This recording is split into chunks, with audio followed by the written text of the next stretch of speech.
arrive déjà en ayant fait une étape en passant sur les chroniques de sillage qui sont sorties il y a un petit moment, en tout cas me concernant, c'était le tome 2. Ça doit bien remonter à 2006, ouais, peut-être même avant. Donc ça a été ma première rencontre avec Jean-David et Philippe Buchet. Qui m'ont proposé donc ce collectif à l'époque. Voilà, donc ça a commencé comme ça. Je savais que Jean-David avait envie de travailler avec moi, mais j'étais déjà engagé sur ma série Crossfire chez Soleil. Donc voilà, ça a décalé dans le temps notre collaboration. Ça s'est fait sur ce sillage spin-off. Ça aurait pu être sur d'autres choses, mais voilà, il m'a proposé ça. Sans faire de fausse modestie, oui, évidemment. C'est vrai que moi, j'ai connu Sillage quand j'étais étudiant. Étudiant en art, c'était vraiment ma BD culte avec, bon, il y avait quoi? Il y avait les Nomades, il y avait HK. Pour moi, c'était mon trio gagnant, quoi. C'était vraiment les auteurs, voilà, les auteurs qui me faisaient envie, quoi, qui me donnaient envie de dessiner. Donc, quand on me propose de travailler sur ce grand univers, oui, c'était vraiment un sacré privilège. En tout cas, moi, je l'ai pris comme ça. Voilà. Après, j'attendais de voir un peu ce qu'on me proposait dans cet univers. Je me disais, tiens, ça va peut-être un autre personnage, parce que voilà, Nevis, c'est le duo Philippe et Jean-David.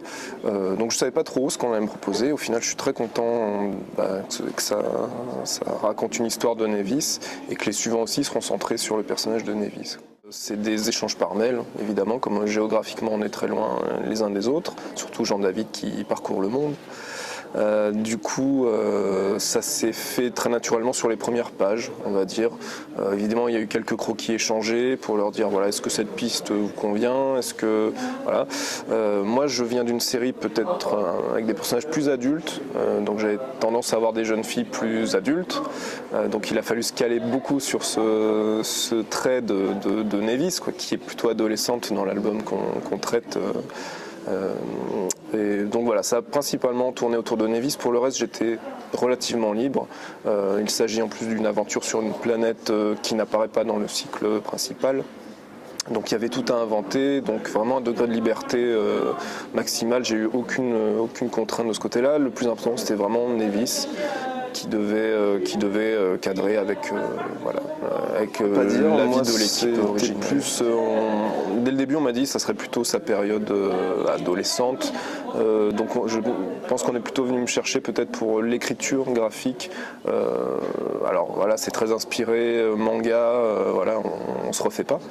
Donc effectivement, il y a une façon de mettre en scène, une façon de décrire le mouvement qui, m'a-t-on dit, collerait bien à cette période de sa vie.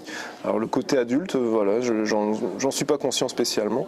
Peut-être aussi c'est le sujet. Nevis débarque sur une planète et il se passe des choses qu'effectivement on trouve beaucoup de similitudes avec nos situations politiques actuelles. Ouais, elle a sa fraîcheur des débuts. Effectivement, elle a déjà été formée, elle a déjà fait l'école militaire. Mais ils n'ont pas encore réussi à la briser, elle n'est pas encore brisée par les événements de sa vie. Donc oui, elle est complètement inconsciente même encore voilà, elle traverse une crise politique sur une planète et puis pour elle, elle est très à l'aise.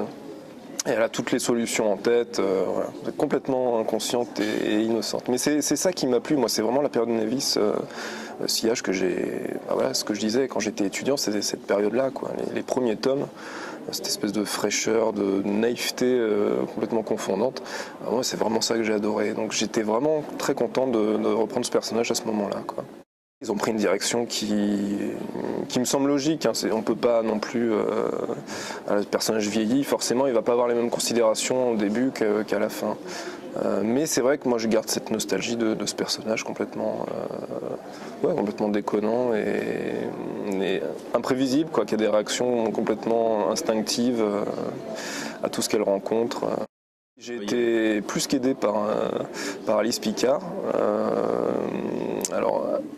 Premièrement, c'est parce que j'étais clairement à la bourre sur le rendu des couleurs, donc j'ai appelé à l'aide et effectivement j'ai déjà eu l'occasion de l'appeler à l'aide sur la série Crossfire.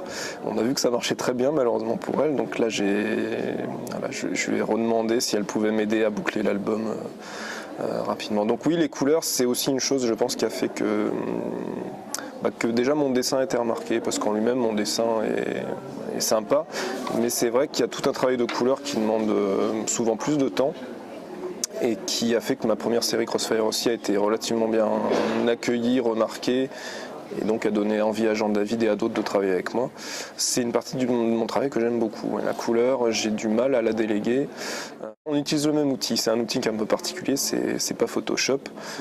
C'est Corel, la maison c'est Corel, et le logiciel s'appelle Painter.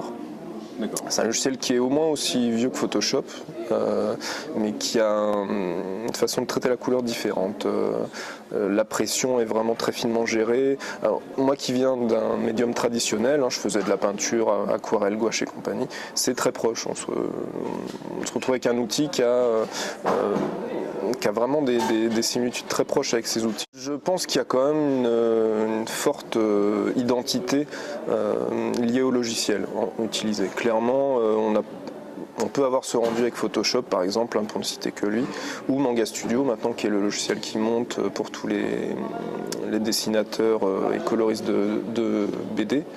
Mais voilà, il y a vraiment une patte qui est assez distinctive quand même. Voilà. Alors il est très buggé, il est loin d'être abouti, c'est une usine à gaz, mais bon voilà, moi j'ai beaucoup d'affection pour ce logiciel et il colle vraiment bien avec ma façon de travailler.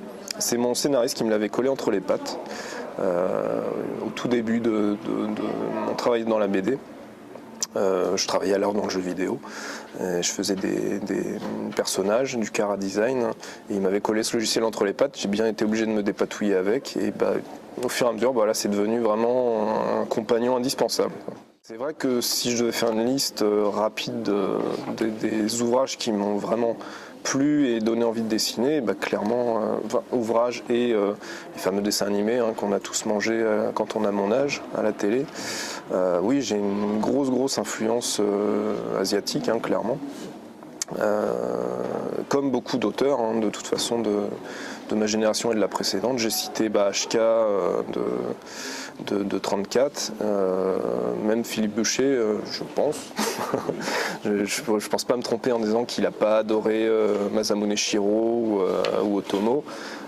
Voilà, je pense qu'on a tous lu les mêmes choses, on en a fait des choses différentes par la suite, mais clairement, moi je me revendique vraiment de ces auteurs-là, qui ont apporté quelque chose de nouveau à cette époque-là, série B, enfin voilà, moi j'ai commencé vraiment avec ces ouvrages-là. L'intérêt de faire de la science-fiction, clairement. Moi qui viens d'une autre série où c'est du contemporain très documenté, où chaque lieu existe et il faut le représenter avec un maximum de détails, là on est à l'opposé total, il faut tout inventer, évidemment une espèce qui peuple cette planète, qui a ses propres problématiques, essayer de trouver des environnements architecturaux qui leur ressemblent. C'est vrai que c'est très différent là, pour le coup. C'était peut-être la partie la plus difficile, la plus vertigineuse dans le travail sur ce sillage, c'était recréer un univers. Quand on a eu le confort de la documentation sur sa précédente série, on tapait juste le lieu dans Google, et puis voilà, on fallait juste trouver l'angle sympa, redessiner un petit peu pour améliorer l'effet de l'ambiance, mais c'est vrai que c'était beaucoup plus confortable. Là, il faut tout créer, puis faire en sorte que ça tienne à peu près, que ça soit cohérent. L'étape de recherche manuelle, en fait. Moi, c'est ce qui me plaît le plus dans le dessin, c'est l'étape du crayonné et de la couleur. Ce qu'il y a entre les deux, je ne vais pas dire que j'aime pas, c'est pas vrai, mais ce qui me plaît le plus, c'est de trouver les attitudes des personnages, trouver des designs, des choses comme ça. Après, c'est que de l'exécution, on va dire, mais vraiment, moi, c'est ce qui me plaît le plus, quoi. L'étape de création, ça sort de la tête, et il faut que ce soit le plus efficace possible.